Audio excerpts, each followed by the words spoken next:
লাইনটা জাস্ট দেখো একবার।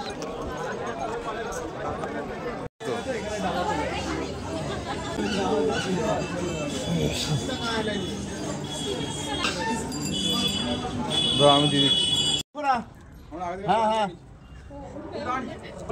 দেখো হালকা করে রাখবে, হালকা সামনে সামনে সামনে।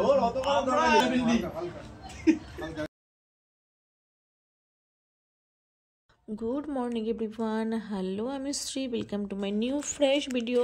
দিনটা হচ্ছে সরস্বতী পুজোর দিন। সকালটা ছিল মেঘলা আর কুয়াশাচ্ছন্ন, বাট তারই মধ্যেই আমরা একদম রেডি হয়ে বেরিয়ে পড়েছিলাম আমাদের অনেক দিনের একটা ইচ্ছে পূরণ করতে।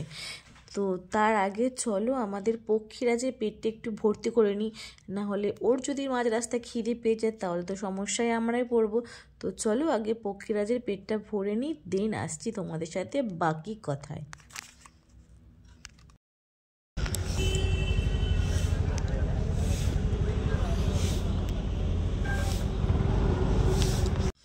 দেন চললাম আবারও আমাদের গন্তব্যস্থলের দিকে।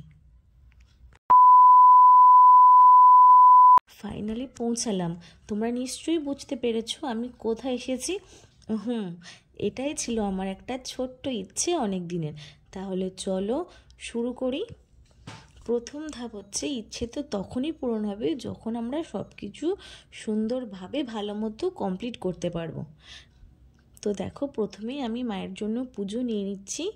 তাহলে চলো, তার আগে একটু শক্তি সঞ্চয় করে নিলাম কপালে বড় মার নাম লিখে। শুধু আমি না, আমার সাথে সাথে বাবা না হাবি সবাই বড় মার নাম কপালে লিখেছে। ইনফ্যাক্ট ওখানে যত সবাই ছিল সকলে। দেখো কালো কপালটা কীরকম উজ্জ্বল হয়ে উঠেছে না। আমরা কিন্তু গিয়েছিলাম অনেকটাই সকালে, আর 8:30টার মতো হবে। তখনই লাইনটা জাস্ট তোমরা দেখো একবার। যত সামনের দিকে এগিয়ে যাচ্ছি ততই যেন মনটা কেমন করছে, ঠিক বোঝাতে পারবো না ফিলিংসটা তোমাদের। কি বলবো, একটা অন্যরকম অনুভূতি কাজ করছিল। তো অনেকক্ষণ লাইনে ওয়েট করার পর আমরা আবারও সামনের দিকে এগিয়ে যাচ্ছি। অনেক কিছু মাকে বলার আছে আমার, তো সেগুলো গিয়ে সব কিছু বলবো। বাট যখন প্রথম মায়ের দিকে তাকালাম চোখটা জলে ভরে উঠলো, কিছুই বলতে পারলাম না। ভেবেছিলাম কত কিছু বলবো, বাট সেগুলো কিছুই বলে উঠতে পারলাম না। ভেবেছিলাম মনের সব কষ্টগুলো বলবো আর একটু হালকা হব। জানি না কোনো দিন মন হালকা হবে কি না, তবে এটুকু বলতে পারি কিছুক্ষণের জন্য মনের শান্তি অনুভব করেছিলাম। ভিতরে অনেকটাই ভিড় হয়েছিল। এটা পুরীর মন্দিরের মতো সিস্টেম করেছে, 7 বার ঘুরে দেন আমরা মায়ের মন্দিরে প্রবেশ করতে পারবো। সবাই আসছে ছোট থেকে বড়, তার মধ্যে যেহেতু সরস্বতী পুজো ছিল তাই জন্য ভিড়টা আরেকটু হয়েছে। যদিও এটা আমার কথা না, আশেপাশের লোকজনই বলছিল, তাই তোমাদের সাথে সেটা আমি শেয়ার করলাম, কারণ আমি এখানে ফার্স্ট টাইম আসছি, আমার কোনো এক্সপিরিয়েন্স নেই। আস্তে আস্তে সামনের দিকে এগিয়ে যাচ্ছি, বাট যত সামনের দিকে এগিয়ে যাচ্ছি না তত যেন ভিতরটা কীরকম একটা উথাল পাথাল করছে, একটা এক্সাইটমেন্ট কাজ করছে। যেমন এক্সাম দিতে যাওয়ার আগে হতো, সেম ফিলিংস আমি আজকে ফিল করছি। জাস্ট আর কয়েক মিনিটের ব্যাপার বড় মাকে দর্শন করার। তো একদম গেটের সামনে দাঁড়িয়ে আছি, একসাথে সবাইকে তো ঢোকাচ্ছে না, কিছু জনকে ঢুকিয়ে সুন্দর মতো পুজো করে দেন আবার বাকি সবাইকে ঢোকাচ্ছে। তো দেখো আমরা একদম ঢুকিয়ে পড়েছি, কি বলবো তোমাদের, জাস্ট বড় মার দিকে তাকিয়ে আছি। তো এবার আমরা সামনের দিকে এগিয়ে যাচ্ছি, পুজো সুন্দরভাবে দিতে পেরেছি, অল কমপ্লিট। এবার বাড়ি যাবার পালা। তবে কথা দিলাম মা, আমি আবারও আসবো তোমার কাছে, ভালো রাখতে বলবো না, শুধু একটু মনে শান্তি দিও, এটাই তোমাকে বলতে চাই, আর বেশি কিছু বলতে চাই না। তো ওখানে বেরোনোর পরে যে একটা রেড কালারের কাপড় দিচ্ছিলো, ওই যে কাপড়টা বাঁধছি, ওটা নাকি বেঁধে ওখানে মনস্কামনা বললে পূর্ণ হয়। তো অনেকে বলছে ওখানে বাঁধো, অনেকে বলছে বাঁধতে হবে না, কোনো বেঁধে লাভ নেই ওখানে, আমরা ওখানে কাঁচি দিয়ে কেটে ফেলে দিই। তাও এটা সবার যে যার মনের একটা শান্তি, তো আমিও তাই জন্য ওখানে বেঁধেছিলাম। জানি না আদৌ কি, বাট মন থেকে বিশ্বাস করলে আমি মনে করি রাস্তাতে বাঁধলেও ওটা অনেক কাজ হয়। সব কিছুই বিশ্বাস, একটা কথা আছে না, বিশ্বাসে মিলায় বস্তু তর্কে বহুদূর।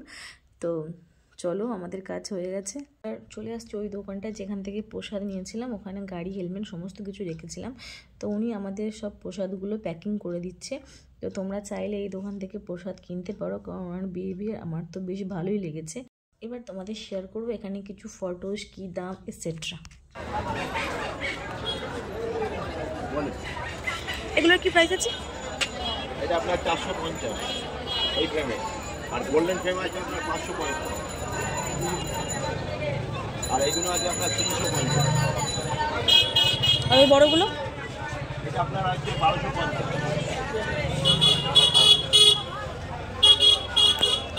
তোমরা সমস্ত দাম শুনে নিয়েছো, যার যেটা পছন্দ এখান থেকে এসে নিয়ে যেও, আর যাবার পথে আবার মায়ের সাথে দেখা।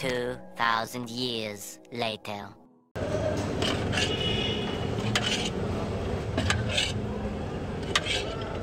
कौन होते হ্যাঁ 8টা। 54 টাকা হয়। তাহলে কি ছোলা আর सब है, छोला दाल है, छोला मटर है, टमाटर है, बहुत कुछ है। আমাদের খুব খিদেও পেয়ে গেছিলো, কারণ অনেকটা বেলা হয়ে গেছে। তো ফেরার পথে এখান থেকে সকালের ব্রেকফাস্ট নিয়ে নিয়েছিলাম একদম গরম গরম। তো কী কী নিয়েছি সেটা তোমাদের বাড়িতে গিয়ে শেয়ার করছি একদম।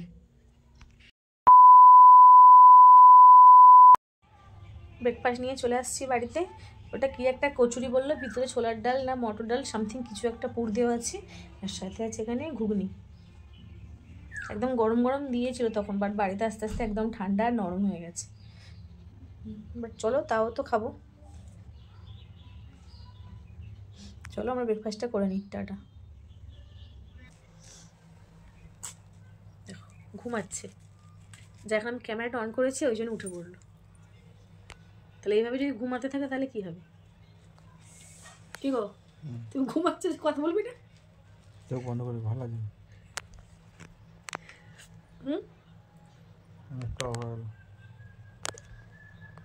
এবারে সত্যি সত্যি ঘুমিয়ে পড়েছে, সাথে বাবানও। ঘটনাটা কি হয়েছে, ওই ঘরে গিয়ে আমরা কথা বলছিলাম, কথার মাঝেই ও ঘুমিয়ে পড়েছে। 2000 years later. তো তারপর ঘুম থেকে উঠে দুপুরে চলে আসছি তনুজিদের বাড়িতে, কারণ আজকে ওদের বাড়িতে আমাদের ইনভিটেশন ছিল। এটা প্রতি বছরই থাকে, তোমরা জানো। ওদের বাড়িতেই সরস্বতী পুজোতে আমরা প্রতি বছর থাকি, ওখানেই খাওয়া দাওয়া করি, ওখানেই মজা করি, ছাদে ঘুরিয়ে ওড়াই, খুব মজা করি। তো এবারেও সেমই হয়েছে, তার কোনো ব্যতিক্রম হয়নি। শুধু সময়গুলো আমরা পার করেছি, অনেক কিছু চেঞ্জ হয়েছে লাইফে, আমরা অনেক বয়স হয়েছি আর বাচ্চারা অনেক বড় হয়েছে। তো চলো তোমাদের প্রতিমাটা দর্শন করি। প্রতিমাটা ভীষণ সুন্দর হয়েছে। সরবে, হ্যাঁ? হালকা করে রাখবে, হালকা এরকম ভাবে। শুধু সরবে, শুধু যাবে না, পড়ে যাবে। হাত শুধু সরবে, শুধু সরবে। সামনে সামনে সামনে। কাটা শুনো, কাটা গেছে। এখন কত চিন্তা বিল্লি, মুখ ছোট হয়ে গেছে। হালকা আমার স্টুডেন্ট কমে রাখবে। হালকা হালকা ধরে রাখলে হবে, টাইট করলে হবে না। আমার হাত কেটে যাবে। হালকা যেটা হাত কেটে যাবে তো এরকম করেই যাবে। দেখো হালকা এটা ওইদিকে তো ভর্তি, আমার এই পাশে দেখ।